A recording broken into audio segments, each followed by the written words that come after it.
जंगल में शेर ने हुक्म जारी कर दिया कि आज से हर सीनियर जानवर जूनियर जानवर को चेक कर सकता है, बल्कि सजा भी दे सकता है। बाकी जानवरों ने इसे मामूली बात समझा, लेकिन बंदर ने खरगोश को पकड़ लिया। इसके कान पर एक चपेड़ मारकर पूछा, टोपी क्यों नहीं पहनी? खरगोश ने घबराते हुए कहा, जनाब, मेरे कान लंबे हैं, इसलिए नहीं पहन सकता।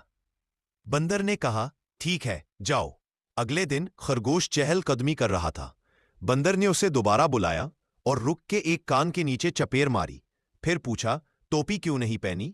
खरगोश रोते हुए बोला, सरकार, कल भी मैंने बताया था कि कान लंबे हैं, नहीं पहन सकता। बंदर ने कहा, ओके, दफा हो जाओ। तीसरे दिन भी बंदर ने यही हरकत की। खरगोश तपकर शेर के पास गया और सारी कहानी सुनाई। शेर ने बंदर को बुलाया और कहा, हर बार टोपी के बहाने तुम खरगोश को नहीं मार सकते। और भी 100 तरीके हैं। मसलन, तुम खरगोश को बुलाओ और कहो, जाओ समोसे लाओ। अगर वो सिर्फ समोसे ले आए तो चपेड़ मारो और कहो, चटनी क्यों नहीं लाए?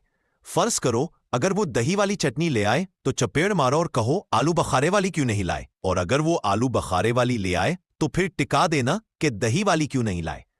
खरगोश ने छुपकर उनकी ये बातें सुन ली। बंदर को शेर की ये बात बहुत पसंद आई। अगले दिन बंदर ने खरगोश को बुलाया और कहा, जाओ समोसे लेकर आओ।